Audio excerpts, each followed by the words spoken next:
Salve e benvenuti. In questo tutorial sul paper making si parlerà di inserti, ovvero quell'insieme di materiali che vengono aggiunti alla polpa di carta con lo scopo di ottenere fogli più interessanti e creativi. L'argomento verrà diviso in due parti. Ci sarà il primo metodo che tratterà la disposizione casuale degli inserti. Seguirà più avanti il secondo metodo che chiamerò la disposizione controllata degli inserti. Scusate, modifica dell'ultimo minuto. Siccome facendo il montaggio delle clip, del materiale registrato, mi sto rendendo conto che il video sta diventando veramente lungo, lo dividerò in due parti. Quindi, riassumendo, ci sarà il primo metodo, disposizione casuale degli inserti, diviso in due parti. Seguirà più avanti il secondo metodo, disposizione controllata degli inserti. Vediamo brevemente cosa sono, ma soprattutto quali possono essere gli inserti da usare. Qui ve ne faccio vedere solo alcuni che ho trovato e raccolto, ma ovviamente la scelta è molto più ampia. Raccogliete le foglie nella bella stagione o aspettate l'autunno, quando cambiano colore. Le tinte autunnali sono splendide. Potrete ottenere tante sfumature di colori caldi, che variano dal giallo al beige fino al marrone anche piuttosto scuro. E poi ci sono i rossi, altrettanto gradevoli. Nella maggior parte dei casi, però, le foglie sono troppo grandi per essere usate così come sono, cioè intere.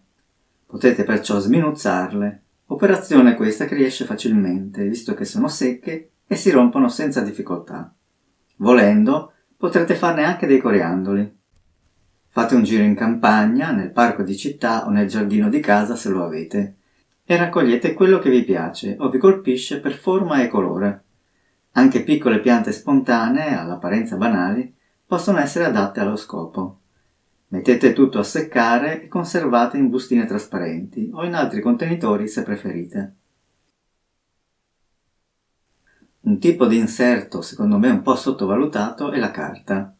Disponibile in tanti colori e facile da trovare, soprattutto riciclata. Può essere usata in tante forme, la più banale, probabilmente la prima che viene in mente, sono i coriandoli.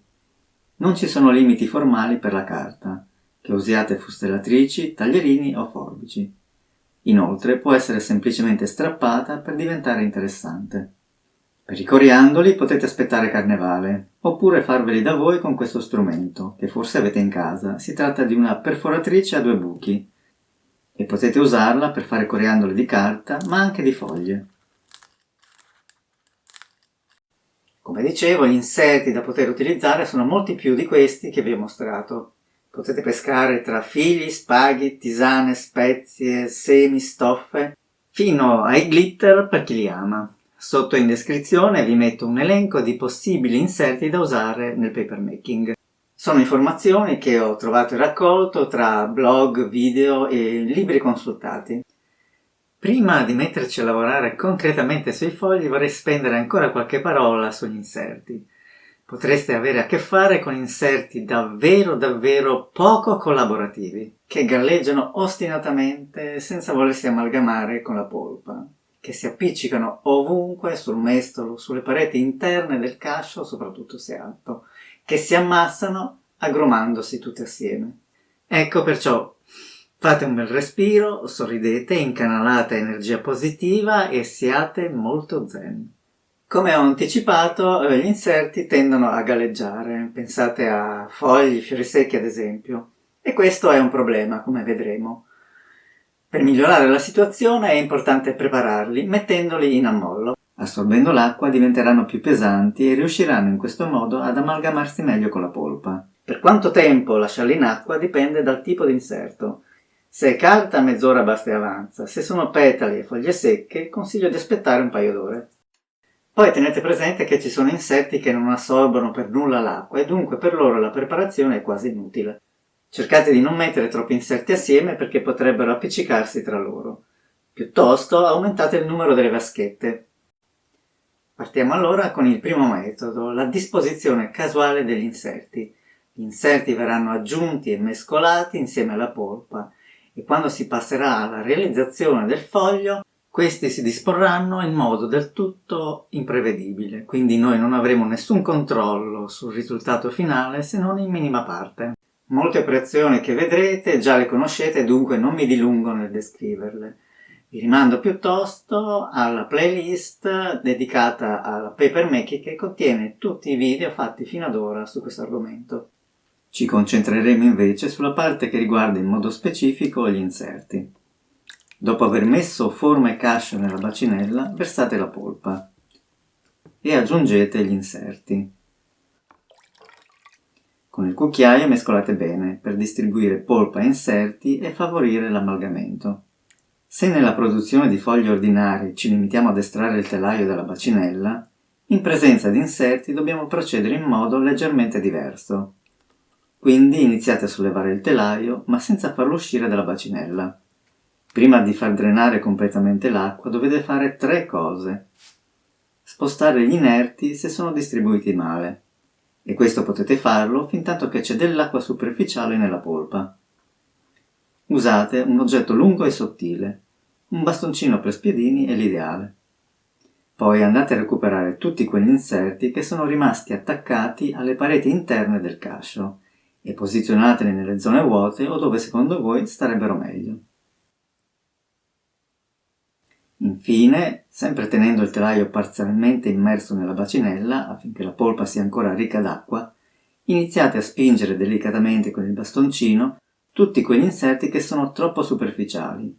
È importante che vengano ricoperti da uno strato leggerissimo, anche un solo velo di polpa. Quando avete finito, estraete il telaio dalla bacinella, separate la forma dal cascio e fate sgocciolare. Poi seguono le solite operazioni di posa sugli stracci, eliminazione dell'acqua con la spugna, eccetera, eccetera.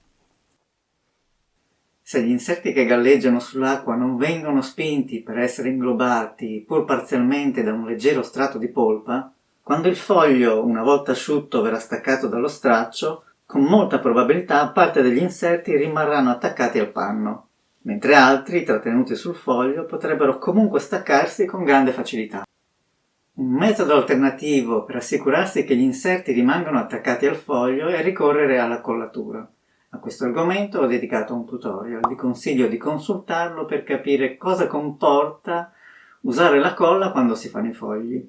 Tra i 2 metodi proposti, la collatura interna è sicuramente la migliore, infatti prevede che la colla venga aggiunta alla polpa prima di formare il foglio. Diversamente dalla soluzione adottata nel video appena citato, invece di mescolare la colla alla polpa, la colla qui verrà sciolta nell'acqua. In questo modo tutti i fogli riceveranno la stessa quantità di collante.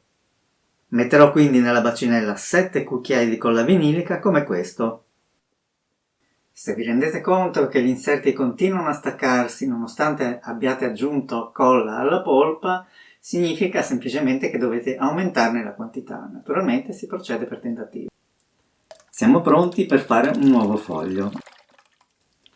Userò questi inserti, dei petali gialli e file d'erba che si ostinano a galleggiare e che nonostante le 2 ore abbondanti di ammollo hanno assorbito pochissima acqua. Anche in questo caso vi consiglio di non estrarre subito il telaio dalla bacinella, ma di prendervi il tempo per sistemare e recuperare gli inserti, in modo da ottenere una distribuzione e una composizione migliore. Quando siete soddisfatti, drenate l'acqua e fate la posa. Grazie alla presenza della colla non vi dovete preoccupare di spingere gli inerti più superficiali per inglobarli nella polpa. Se usate la collatura interna sapete che i fogli non si possono mettere in pressione e soprattutto non possono rimanere attaccati agli stracci per l'asciugatura. Quindi dopo aver eliminato più acqua possibile con la spugna ho iniziato a staccare il foglio dal panno e... qui la sorpresa che però dovevo aspettarmi. Molti inserti sono rimasti attaccati allo straccio. Per risolvere il problema mi è venuta in soccorso la zanzariera, già usata per affrontare quei casi in cui il foglio non ne vuole sapere di staccarsi dalla rete e della forma. Se volete avere più informazioni su questo aspetto, guardate il video short che vi suggerisce il modo per superare questa difficoltà se le incontrate. Il link lo trovate sotto in descrizione. Mi dispiace, non ho la clip che riprende la posa del foglio, ma vi descrivo la procedura anche se non la eseguo concretamente. Invece di fare la posa su uno straccio, la farò su una zanzariera posta su un piano impermeabile e bloccata affinché non si sposti. Senza un panno però può darsi che il foglio non riesca a staccarsi dalla rete della forma. Perciò per non correre questo rischio uso un'altra zanzariera da mettere tra forma e cascio prima di fare il foglio. Tolto il telaio dalla bacinella, appoggio la forma sul piano con la zanzariera e con la spugna tolgo più acqua che posso. Senza alcuna difficoltà riesco a levare la forma. Rimane a questo punto la zanzariera che è possibile rimuovere lasciando integro il foglio, che poi deve solo asciugare. Questo tutorial si completerà con la seconda parte che pubblicherò a breve. Vi farò vedere i fogli che ho realizzato con il metodo della disposizione casuale degli inserti. Vi darò una serie di consigli e suggerimenti che spero vi saranno d'aiuto. Quindi vi saluto e ci vediamo al prossimo video.